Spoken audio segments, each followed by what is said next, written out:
Today, we're diving into one of the most incredible stories in all of human history.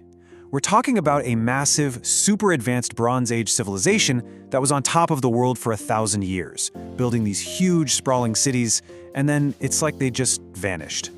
For thousands of years, they were completely lost to time.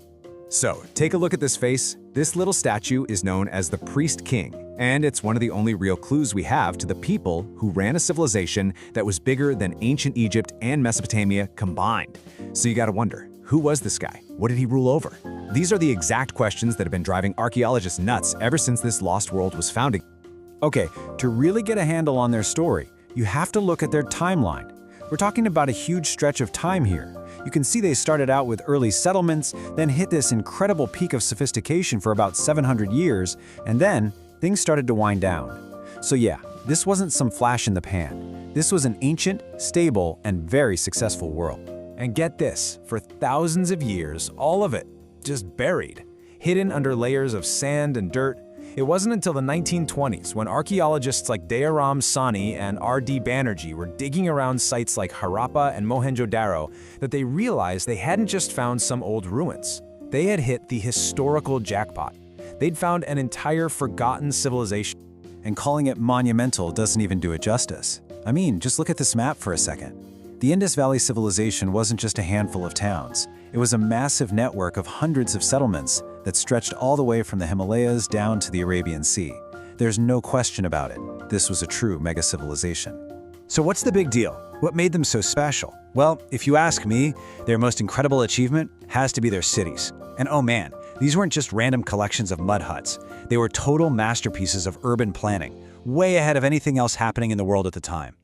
And believe it or not, it all starts with something super simple, a brick. But here's the thing. Across this entire enormous civilization, every builder used bricks made to a perfect 1:2:4 ratio.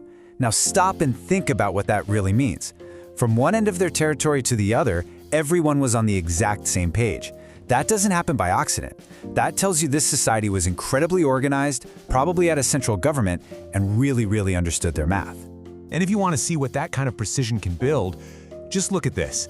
This is the Great Bath at Mohenjo-Daro. It's this massive, perfectly waterproof structure that was probably used for some kind of public rituals.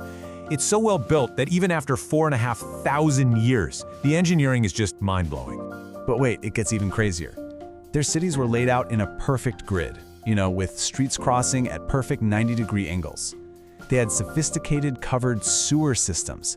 And get this, most houses had their own private bathroom that was connected to that citywide system. We're talking a level of sanitation that parts of Europe wouldn't figure out for another 4,000 years.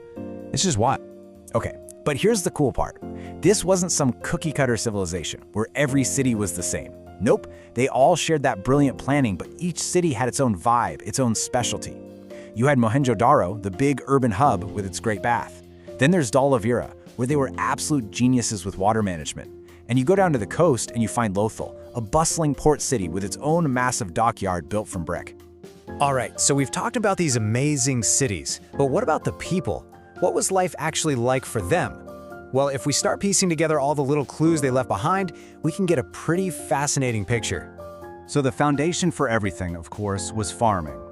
They were growing all sorts of stuff: wheat, barley, and they were one of the first cultures to grow cotton. They were raising cattle, sheep, and goats. But you know what's really interesting? It's what we don't find. Unlike a lot of other ancient cultures, there's almost no evidence of horses. And that tells you a lot about how they got around and how they fought their wars, or didn't. And these people were seriously talented artists and craftspeople. Now, this is where it all starts to connect. You see these amazing, intricate beads? They're made from materials like carnelian and jasper. But to get those raw materials, they had to trade with people hundreds, maybe even thousands of miles away. That right there is solid proof of a huge, sophisticated trade network. And we're not just talking about local trade here, not even close. The people of the Indus Valley, who we often call the Harappans, named after one of their big cities, were basically at the center of the world's first global economy. They were the ones connecting all these different ancient civilizations. So how do you pull that off? How do you run an economy that big? Well, the answer is trust. And that trust was built on something incredible, a system of standardized weights. These little cubes of stone, called chert, are found everywhere. A cube from one city weighed the exact same as one 1,000 miles away. That's how you create a fair, reliable economic system for everyone. And this system let them go totally international. We know for a fact they were trading with Mesopotamia, the other big superpower of the time. How do we know? Because archaeologists have found Harappan seals, these little stone stamps they used to mark their goods, all the way over in the ruins of Mesopotamian cities. They were shipping their products right across the Arabian Sea. But, and this is a really big but, for everything we do know about their cities and their trade, the whole story is just wrapped in this incredible mystery.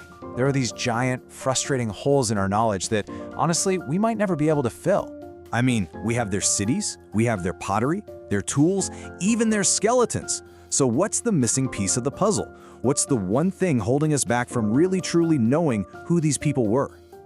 Well, the answer is hidden in plain sight, in these strange little symbols. It's their writing. We have thousands of examples of their script, mostly on these small stone seals, but nobody on Earth can read it. I mean, the best minds on the planet have been trying for a century, and nothing. So all their history, their myths, their laws, it's all locked away. We literally can't hear what they have to say. And that, of course, leads us to the ultimate mystery. You have this super stable, super advanced civilization that thrives for a millennium, and then, poof, they're gone. So the biggest question of all is, where did they go? The short answer is, nobody knows for sure. There are a ton of theories though.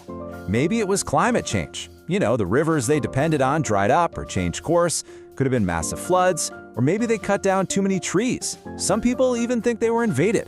But really, it was probably a slow combination of things that led people to just gradually abandon those great cities. You know, the whole story of the Indus Valley is a pretty humbling lesson, right? It shows you that you can be incredibly advanced, you can have vast trade networks, you can have a stable society, and it can still all just disappear. It kind of makes you think, doesn't it? If some archaeologist is digging up our world 4,000 years from now, what story will our ruins tell them?